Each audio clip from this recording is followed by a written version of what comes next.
In a small community in northern Italy, everything seemed peaceful until a shocking incident disrupted the town. A priest was secretly filmed in an ambiguous situation with a woman, sparking chaos and disgust among the inhabitants. Life, which until then had flowed gently between green hills and golden wheat fields, seemed to follow an immutable rhythm. The church, with its bell tower dominating the sky, was the beating heart of the town, not only as a place of faith but also as the center of social life. When news arrived that the new parish priest would be a young American cleric, the town was swept by a wave of murmurs and skepticism. Father Giovanni, as he was introduced, was 35 years old and had an accent many imagined to be a strange and unfamiliar mix.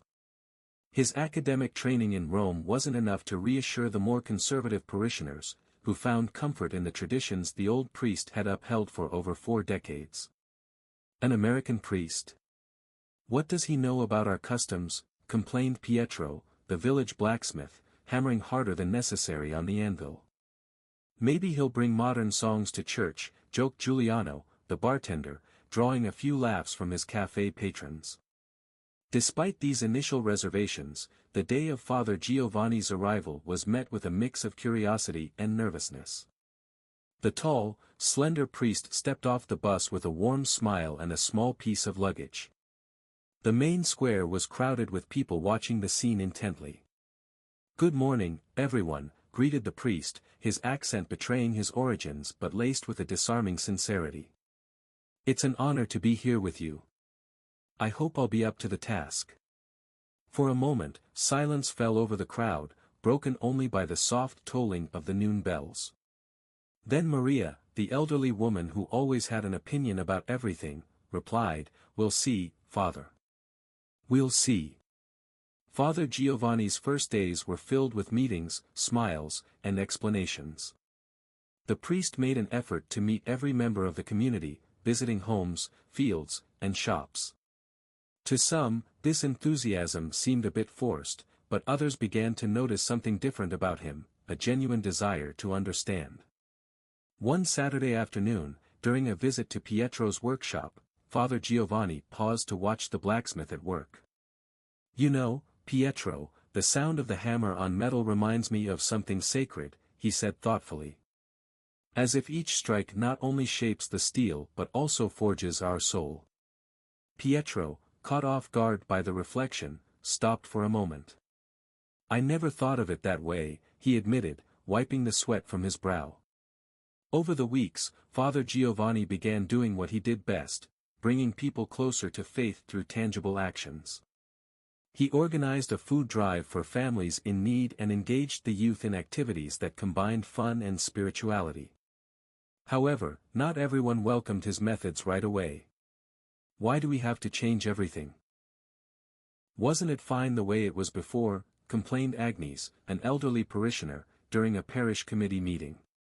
Father Giovanni, with patience, replied, "Traditions are important, Agnes, but sometimes we need to adapt them to reach more people, to bring the light of faith to those who feel excluded." This approach slowly began to bear fruit. Father Giovanni's homilies, woven with personal anecdotes and a touch of humor, started to resonate with the faithful. His words seemed tailor-made for the community, addressing daily concerns while lifting their spirits. One day, during a particularly crowded Mass, Father Giovanni shared a story from his past. "When I was a seminarian in Rome," he began, "I often felt like a fish out of water. But one day, my mentor told me, 'Don't try to be like others. Strive to be as God wants you to be.' Those words changed the way I lived my faith." After the Mass, Maria, who had initially been among the most skeptical, approached the priest. "Father, your homily made me think. Perhaps it's we who need to change, not you." The transformation of the community didn't happen without obstacles. Father Giovanni faced criticism, misunderstandings, and, at times, veiled hostility. But the priest didn't give up, trusting in the goodness of his mission and the power of prayer. A pivotal moment occurred during a dramatic event that forever changed how the community perceived Father Giovanni. One morning, after the 7 o'clock Mass, Laura, a widow respected for her dedication to the parish, suddenly fell ill in the church. Father Giovanni immediately rushed to her aid, doing everything he could to help. As he performed CPR and prayed fervently, a few women entered the church and, misinterpreting the scene, thought Father Giovanni was involved in something improper. Panic spread quickly, and the sacristan rang the church bells to draw attention. Within minutes, a crowd had gathered outside the church, fueled by rumors and unfounded accusations. The tension was palpable, and despite the priest's attempts to explain, no one seemed willing to believe him. The crowd outside the church grew larger by the minute.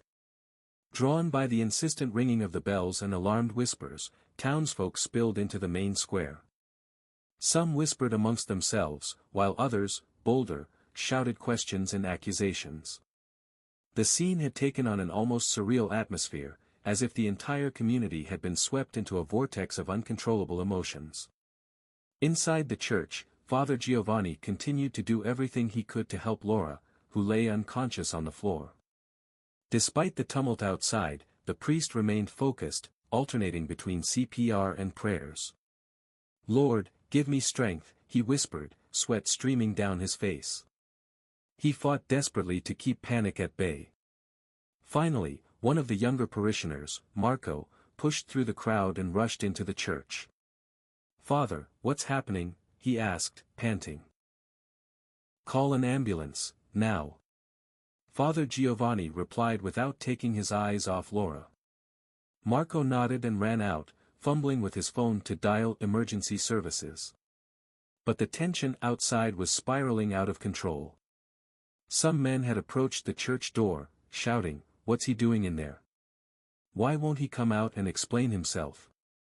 Meanwhile, Laura's phone, which had fallen to the ground during her collapse, was still live streaming on social media.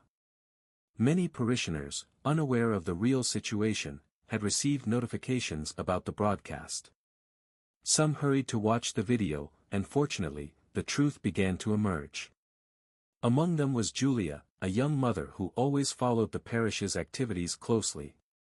Watching the video on her phone, she realized that Father Giovanni was fighting to save Laura's life, not engaging in anything inappropriate. Wasting no time, she made her way to the square, waving her phone in the air. "Stop! Everyone, stop!" she shouted, her voice a mix of fear and urgency. The villagers turned to her. "Look," she added, showing the video to those around her. "He's trying to save her life." Julia's words began to break through to the crowd. Some grabbed their phones to verify for themselves, while others exchanged embarrassed glances. A tense silence slowly replaced the murmur of accusations. At the same time, the ambulance arrived, and paramedics entered the church to tend to Laura. Father Giovanni, finally relieved of his medical duties, stepped out of the church, his face tired but calm. The crowd, which moments before had seemed ready to condemn him, stood in silence, unable to meet his gaze. It was Maria, the elderly parishioner, who took the first step. "Father, we're sorry," she stammered, lowering her eyes. The priest looked at her kindly. "There's nothing to forgive, Maria. I know fear can lead us to jump to conclusions. What matters is that we learn from this." One by one, the villagers approached to ask for his forgiveness, while some apologized to one another for fueling the panic. The square, which had been a scene of chaos moments earlier, transformed into a space for reflection and reconciliation. With Laura recovering in the hospital and the viral video clarifying the situation, the town began piecing itself back together. However, the wounds left by that day ran deep. Some parishioners, like Pietro, felt a strong sense of guilt for not giving Father Giovanni the benefit of the doubt. The priest, for his part, used the incident to build a new narrative. During his first homily after the event, he said, "There are moments in life when we face situations we don't fully understand. Fear can blind us, but faith calls us to see beyond, to trust one another." His word struck a chord. Many left the church with a renewed sense of unity and determination to do better. Meanwhile, Laura was slowly recovering, and from her hospital bed, she thanked God every day for sending Father Giovanni to her aid. But the ordeal wasn't over. The community faced another challenge, rebuilding trust, not only in Father Giovanni but also among themselves. The priest organized a series of meetings, inviting everyone to share their emotions and openly discuss what had happened. These gatherings became moments of growth, where people engaged in honest conversations, learning to understand each other on a deeper level. The weeks following the incident were a period of intense reflection for the community. The church, usually filled with smiles and cheerful greetings, now seemed permeated by an atmosphere of quiet introspection. Every face revealed complex emotions, shame, remorse, but also a renewed desire to grow. Laura, still in the hospital, received daily visits from parishioners, many of whom brought her flowers and homemade food. Although her physical condition was improving, she felt the need to speak with Father Giovanni. During a prayer evening organized for her, she finally found the courage to request a meeting.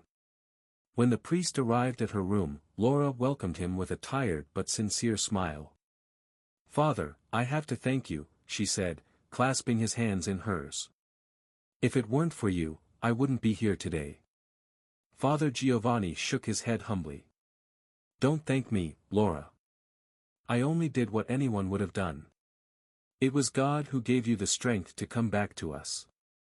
But Laura wasn't convinced. "No, Father. You were the instrument.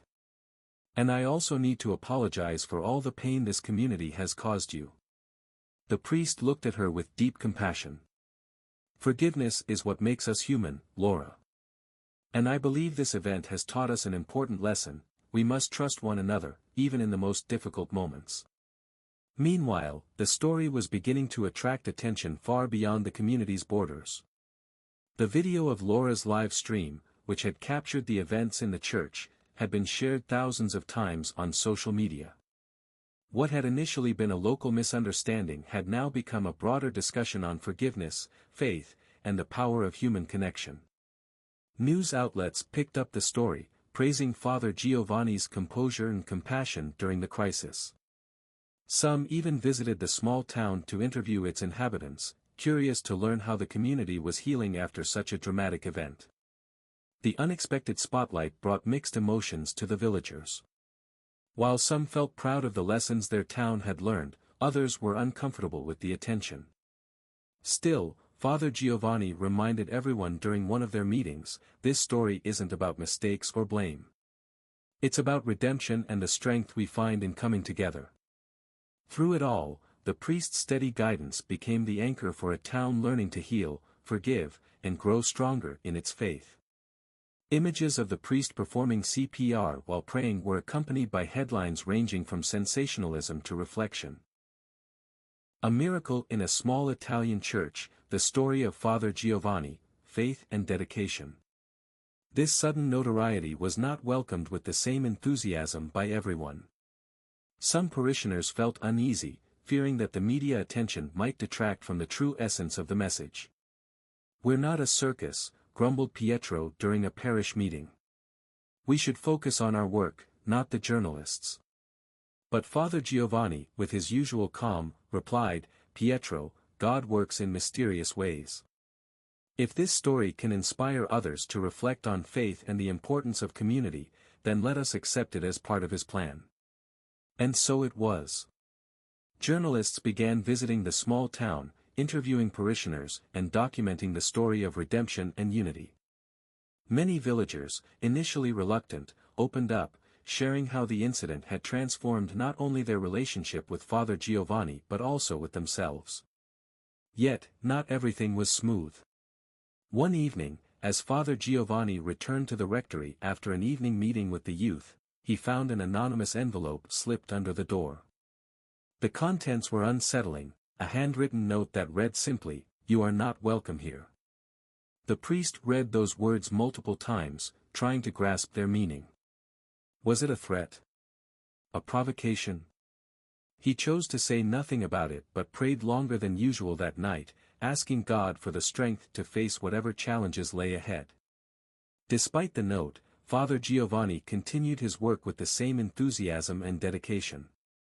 However, he couldn't help but notice small signs of discontent among some townsfolk. Pietro, for example, seemed more distant than usual, and others avoided meeting his gaze during Mass.